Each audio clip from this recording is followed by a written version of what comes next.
Caitlin Clark officially done for the 2025 WNBA season, as she and the Fever announced on social media. The Fever and Clark saying that she tried to get back on the floor. It appears that she just ran out of time, not able to get enough confidence back in her body as the season wraps up and the playoffs are likely about to begin for Indiana. Caitlin Clark is officially out for the rest of the 2025 season, and it's not just bad news for her, it's a huge blow to the WNBA. Fans were kept hopeful with vague, day-to-day updates, tickets sold out on the promise of her return, and now refunds are pouring in. The question is, how did the league's biggest star, the player driving ticket sales and TV ratings, end up sidelined with a series of injuries that look more like poor management than pure bad luck? And why did the Fever and WNBA keep giving fans cautious optimism while her health was clearly declining? Her sophomore season. Caitlin Clark out for the remainder of the 2025 season, something we all think we knew was coming after what Stephanie White said earlier today. We couldn't be too sure until we see it for ourselves. And with this announcement from the GOAT's mouth herself, Caitlin Clark won't be returning this season, nor if the Indiana Fever make the play. And fell apart almost right after it began. In May, she had quad tightness that forced her to miss a preseason game. Just 4 games into the season, she strained the same quad again and sat out more games. By June, she added a left groin strain. Then on July 15th, a right groin injury in the last minute of a game ended her season. During rehab in August, she also suffered a bone bruise in her left ankle. What was supposed to be her breakout year ended with just 13 games played. Fans had been waiting for her second season after an incredible rookie year, so the repeated shutdowns were crushing. Every time the team called her day-to-day. That basically encompasses an entire season of them. The Fever have lost so many players to injury, but obviously none bigger than Clark. And there was such a wait for this second season after her magnificent rookie season. And then, the anticipation of her possibly coming back, only for that not to happen, takes a lot of air out of the room, obviously takes a lot of energy out of the fans, and is a devastating blow for not just the Fever and the... It gave people hope she'd be back soon. But when she did return, she didn't look like herself, limited minutes, lower efficiency, and no real rhythm. That led many to believe she was rushed back too quickly. Even coach Stephanie White admitted Clark hadn't been doing much contact work, showing she wasn't close to 100%. Still, the team acted as though a return was near. Many fans, and even reporters, have now lost trust in the Fever's leadership and management. Some believe the organization knew her season was in serious jeopardy but avoided being upfront because ticket sales and hype were at stake when one injury doesn't heal properly. Well, because Caitlin Clark fans, I want to say Fever fans, but at this point, so many of you, including myself, has lost faith in everybody involved in leadership and in management and coaching. We've just sort of, I got to tell you, I don't have any more real good things to say about the Fever organization as of now, because I will contend that they have known this was going to happen and they did not want to tell any. The body shifts the strain to another area, which often leads to a new injury. It's like fixing a small leak in a pipe without fixing the main pressure. Eventually, it bursts again. That's exactly what happened with Caitlin Clark. Her quad problems put extra stress on her groin, and the injuries kept piling up. Still, the team's update stayed positive. Fans saw her jogging in practice, taking warm-up shots, and smiling with teammates, which made it seem like she was close to coming back. Local media repeated those updates, but experts knew quad and groin injuries don't heal that fast, and rushing usually leads to setbacks. Each almost ready report only made it worse when she had to sit out again.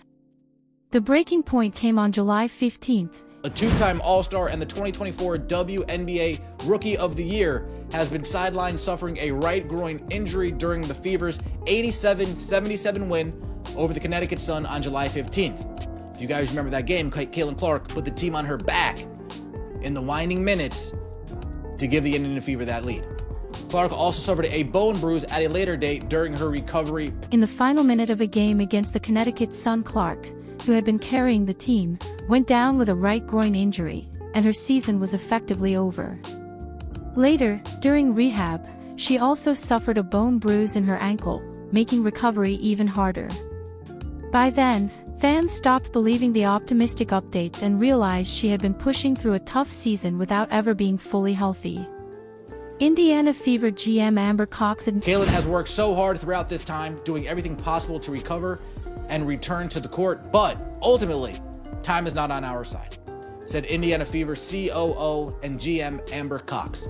While we will continue working with Caitlin and provide her with every resource we have available, there is not enough time left in our season for her to safely return, and her long-term health and well-being remains our top priority. We are looking forward to having her back at full strength to start the 2026 season.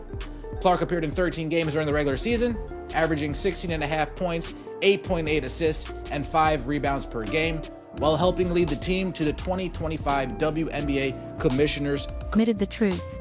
Caitlin has worked so hard to come back, but there isn't enough time left in the season for her to return safely. Her long-term health has to come first. We expect her back at full strength in 2026. Clark only played 13 games this year, averaging 16.5 points, 8.8 assists, and 5 rebounds per game. This is what Caitlin wrote. I had hoped to share a better update, but I will not be returning to play this season. I spent hours in the gym every day with the singular goal of getting back out there. Disappointed isn't a big enough word to describe how I am feeling. I want to thank everyone who had my back through all the uncertainty. This has been incredibly frustrating, but even in the bad, there is good. The way fans continue to show up for me in the Fever brought me so much joy and important perspective. I'm so proud of how this team has only gotten stronger through the adversity this year. Now it's time to close out the season and claim our spot. She still helped the Fever win the 2025 WNBA Commissioners' Cup, but the year that was supposed to be her big leap forward turned into months of frustration. Her own words showed the pain of the situation better than any team statement. She said she spent hours in the gym every day working toward a comeback, but it wasn't enough. When asked how she felt, she said, "Disappointed isn't a big enough word." Caitlin Clark shared her own message after the news, thanking everyone who supported her through the ups and downs. She admitted how frustrating the season had been, but also pointed out the positives, the love from— It all started last year, in her rookie season, where she received 20% of all the flagrant fouls in the league. And most of them came from Angel Reese in the Chicago Sky. And these weren't basketball plays. They were not only fouling her, but they were getting up, laughing about it, laughing about Caitlin Clark getting assaulted. Any other work environment, people go to jail for what's going on. Fans, the joy she still found in the game, and the pride she felt in how the Fever stayed strong through tough times. She closed by saying the focus now is finishing the season strong and locking in a playoff spot. But Clark's story— DOJ and FTC to investigate WNBA's misleading practices. Wow. Wow, wow, wow, wow, wow. So we are here now. We are here now. And what's crazy about all of this is that, guys, this is I'm not going to come on here and say that they're going to lose. Because if there was an investigation going into this team, they're not going to lose this investigation. Oh, they're going to win. Whoever is representing Caitlin is going to win. Isn't just about injuries. As her body wore down, more people noticed the physical beating she took every game. The WNBA promoted her as the face of women's basketball, yet many felt she wasn't being protected on the court. The frustration grew, shifting from her injuries to the way referees let opponents play her so physically.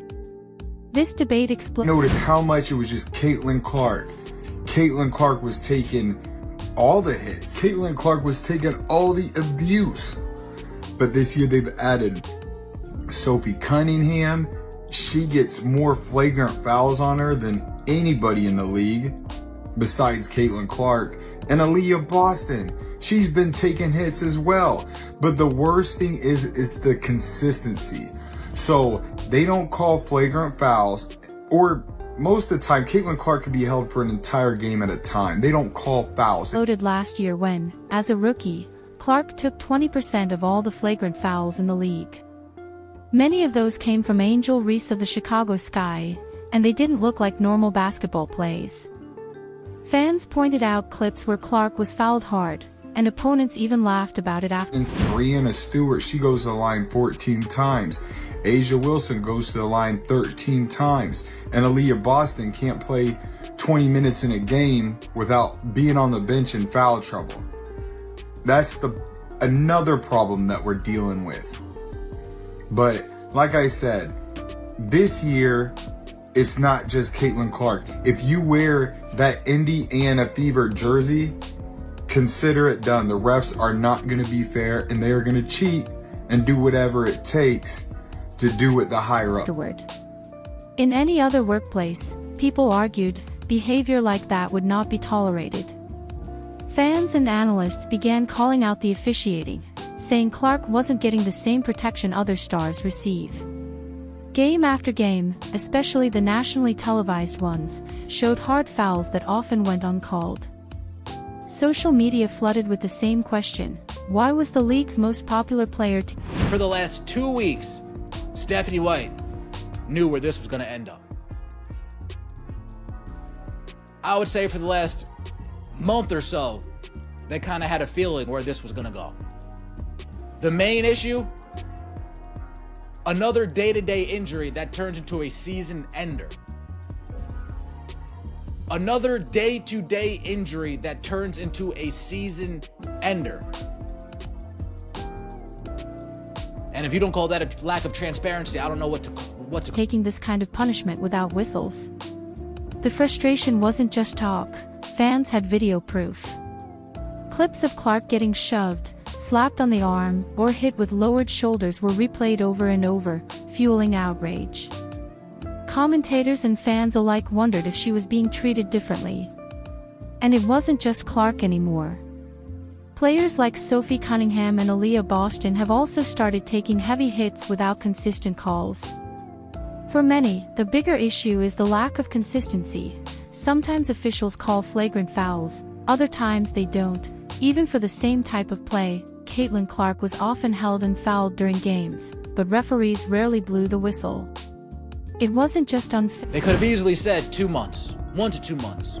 Be evaluated in the next 6 weeks. Instead, they played this day-to-day, game-time decision, probable, questionable nonsense for the last 8 weeks. And that is why fans are so pissed off for the most part. I'm not going to speak for everybody, but I know if they were upfront and didn't BS us, people wouldn't be that angry at the organization. At least not as angry as they are. Fair. It made her injuries worse. Her quad and groin problems were already serious, and the constant hits only added more stress. Then came the ankle bruise during rehab, and everything piled up until her season finally collapsed. There's no proof of a cover-up, but the way the Fever and the league handled her updates made people angry. Other stars like Brianna Stewart and Aya Wilson get to the free throw line regularly, but Fever players like Aaliyah Boston often end up in foul trouble instead. Many fans believe Fever's still likely to make it into the playoffs, and I do continue to credit their resilience and what they've put up with and what they're capable of, and they will go down swinging when they do eventually go down, because I just don't think they have the talent to stay up at this point. But I mean, Caitlin Clark said it, disappointed is not a big enough word, and I feel it's fair to say that for any right-minded person, that's the word on everybody's mind, getting the news that CC's season is indeed done.